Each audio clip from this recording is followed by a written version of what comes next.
ለምን አንጠይቅም እንዴ? ይሄዳል ብላ እንዴ ጫንከን? ሁለት ፕሌን ወጣኩ። ጆን ዳንኤል ከስር ተፈታ። ከአየር መንገድ ደህንነት ጋር በተያያዘ በወንጀል የተከሰሱት ቲክቶከሩና ጓደኞቹ እንዲፈቱ ትዕዛዝ ተሰጠ። ኢትዮጵያና ሩሲያ በቀይ ባህር።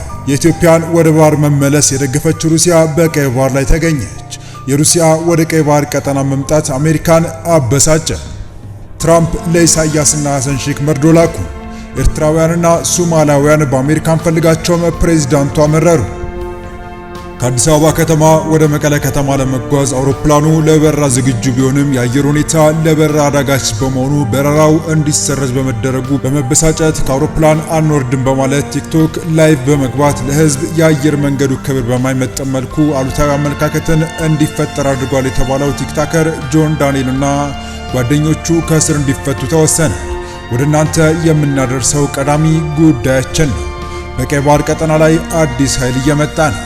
የቀጠናውን ወታደራዊ ፉክክር ከፍ ያደርገዋል የሚሉ ትንታኔዎች እየተሰጡ ይገኛሉ። ሊሆን ጫፍ የደረሰው አካሄድ ፈጽሞ አሜሪካ የምትፈልገው አይደለም። በቀይ ባህር አዲስ ኃይል ሆና ብቅ ያለችው ሩሲያ ስትሆን በምን መንገድ ወደ ቀጠናው እንደመጣች የምንመለከት ይሆናል።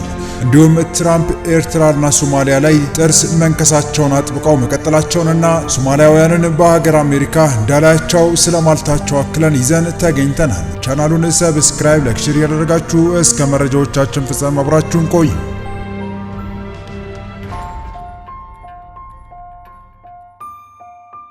ከአየር መንገድ ደህንነት ጋር ተያይዞ በወንጀል የተከሰሱት እነ ዮሐንስ ዳንኤል ከእስር እንዲፈቱ ትዕዛዝ ተሰጠ። የፌዴራል ከፍተኛ ፍርድ ቤት አንደኛ ልዩ ከባድ ወንጀል ችሎት ከኢትዮጵያ አየር መንገድ ደህንነት ጋር ተያይዞ በወንጀል የተከሰሱት እነ ዮሐንስ ዳንኤል ወይም ጆን ዳንኤል በእስራት እንዲቀጡ ወስኖ የታሰሩት በቂ ስለሆነ ከእስር እንዲፈቱ ትዕዛዝ ሰጠ። የፍትህ ሚኒስቴር የተደራጁና ድንበር ተሻጋሪ ጉዳዮች አቃቢ ሕግ በዮሐንስ ዳንኤል ወይም ጆን ዳንኤል፣ አማኑኤል መውጫ፣ ናትናኤል ወንደሰን፣ ኤልያስ ድሪባና ይድዲያ ነጻነት ላይ በነሐሴ 16 ቀን 2016 ዓ.ም ከምሽቱ በግምት 3 ሰዓት ከ30 ላይ ከአዲስ አበባ ከተማ ወደ መቀለ ከተማ ለመጓዝ አውሮፕላኑ ለበረራ ዝግጁ ቢሆንም የአየር ሁኔታ ለበረራ አዳጋች በመሆኑ በረራው ቢደረግ የሚያደርሰው ከባድ አደጋ ለመከላከል ጉዞ ተሰርዞ መንገደኞቹ ከአውሮፕላኑ እንዲወርዱ ሲነገራቸው በረራው በግድ መደረግ አለበት፣ አንወርድም በማለት ቀሪ ተሳፋሪዎችም እንዳይወርዱ በመከልከል አሳድመዋል በሚል በዝርዝር ጠቅሶ ክስ አቅርቦባቸው ነበር። በተጨማሪም አቃቢ ሕግ አንደኛ ተከሳሽ ጆን ዳንኤል ላይ በሶስተኛ ክስ የኮምፒውተር ወንጀል ለመቆጣጠር የወጣውን አዋጅ ቁጥር 958/28 አንቀጽ 13 ንዑስ ቁጥር 3 ስር የተመለከተውን ድንጋጌ በመተላለፍ ክስተቱን ቲክቶክ በተባለ ማህበራዊ ሚዲያ በተንቀሳቃሽ ምስል ቀርጾ በቀጥታ ስርጭት ማስተላለፍ የሚል ክስ አቅርቦበት ነበር። ተከሳሾቹ በተከሰሱበት የሕግ አንቀጽ ጥፋተኛ የተባሉ ሲሆን ችሎቱ በዛሬው ዕለት የአቃቢ ሕግን የቅጣት ማክበጃና የተከሳሾችን የቅጣት ማቅለያ መርምሮ ውሳኔ አሳልፏል። በዚህም ተከሳሾቹ የተከሰሱበት የሕግ አንቀጽ ቀላል እስራትን የሚያስከትል በመሆኑ አንደኛ ተከሳሽ በ1 ዓመት ከ4 ወር፣ ሁለተኛ፣ ሶስተኛና ስድስተኛ ተከሳሾች በ8 ወር እንዲሁም አራተኛ ተከሳሽ በ10 ወር እስራት እንዲቀጡ ወስኗል። በመሆኑም ተከሳሾቹ በስር ላይ የቆዩበት ጊዜ ተሰልቶ ተከሳሾቹ እንዲፈቱ የፌዴራል ከፍተኛ ፍርድ ቤት አንደኛ ልዩ ከባድ የወንጀል ችሎት ውሳኔ አሳልፏል።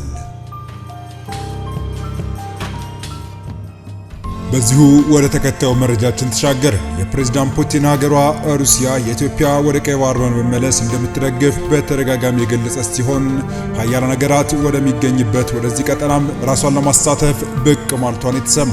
ሩሲያ የቀይ ባህር ዳርቻ ለመቆናጠጥ የኃይል አስተላልፏን ያስከተለችው በሱዳን በኩል ነው። ሩሲያ ከሱዳን ጋር መግባባት ላይ በመድረስ ከዚሁ የሱዳን ግዛት ከሆነ የባህር በር ክፍል የተወሰነውን ወስዳ የባህር በር ቤዝን ለማቋቋም እንቅስቃሴ ከጀመረች ዓመታት ተቆጥረዋል። ሆኖም በአንድ በኩል አሜሪካ የሱዳን ባለስልጣናትን በማስፈራረቷ በሌላ አቅጣጫ ደግሞ ሱዳን በእርስ በርስ ጦርነት እንደዚሁም ሩሲያም ከዩክሬን ጋር ጦርነት ውስጥ በመግባቷ ጅምሩ ባለበት መቆም ግድ ብሎት ቆይቷል። ከሰሞኑ የወጡት አዳዲስ መረጃዎች ደግሞ ሩሲያ ከሱዳን ባለስልጣናት ጋር በድጋሚ በመነጋገር ወደ ቀይ ባህር ለመግባት ንግግር የጀመረች መሆኑን የሚያመለክት ሆኗል። ዜናው በርካታ ሚዲያዎች እየተቀባበሉት ዘግበውታል። አሁን ባለው ሁኔታ የሩሲያ ባህር ኃይል በሱዳን የቀይ ባህር የወደብ ከተማ ሊገነባ ያሰበው የባህር ኃይል ሎጂስቲክ ጣቢያን ነው።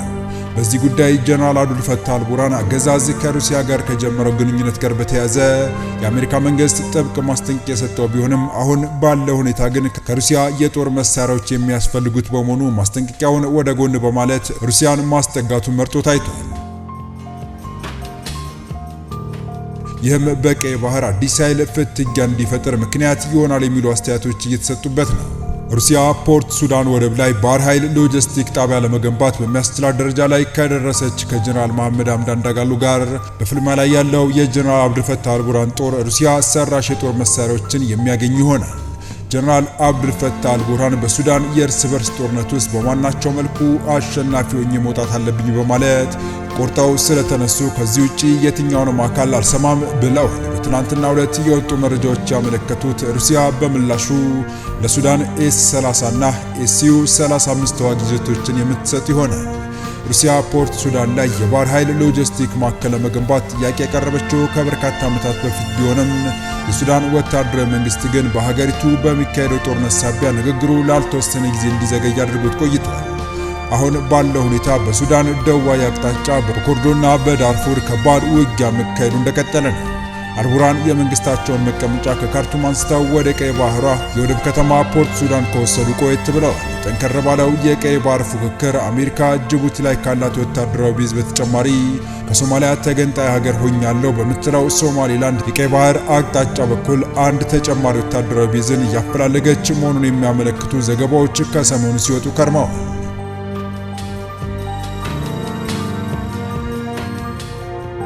በመጨረሻም ትራምፕ ሶማሊያና ኤርትራ ላይ ከባድ እርምጃ ወሰዱ።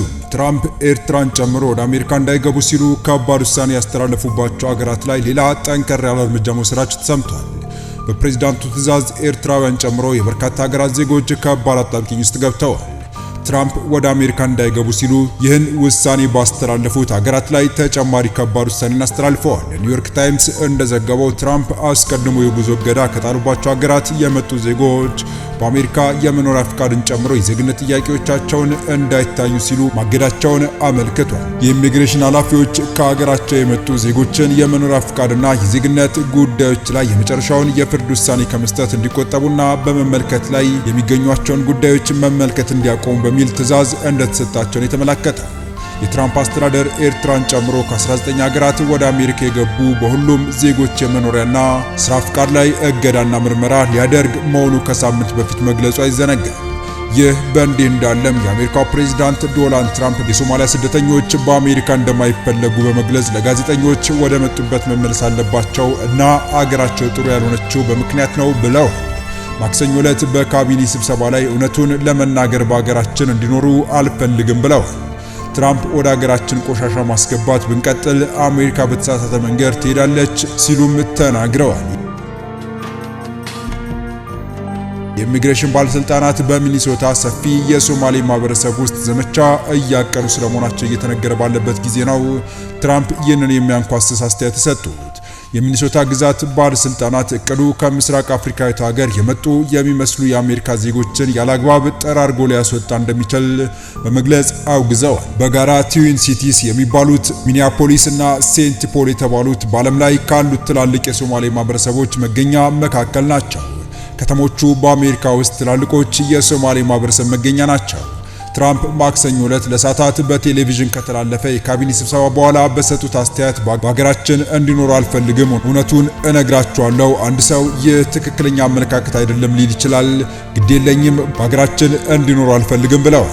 አገር ለመባል በማትበቃው ሶማሊያ ምንም የላቸውም፣ እርስ በርሳቸው እየተገዳደሉ ይኖራሉ፣ ምንም መዋቅር የለም ብለዋል ትራምፕ። ከዚያም ለኮንግረስ ለመመረጥ የመጀመሪያዋ ሶማሌ አሜሪካዊ ተወካይ የሆኑትን ዲሞክራቷን ኢልሃን ኦማርን ወደ መተቸት ዞረዋል። ሁልጊዜ እመለከታታለሁ ያሉት ትራምፕ ኢልሃን ኦማር ሁሉንም ሰው ትጠላለች እና ብቁ ያልሆነች ሰው እንደሆነች አስባለሁ ብለዋል።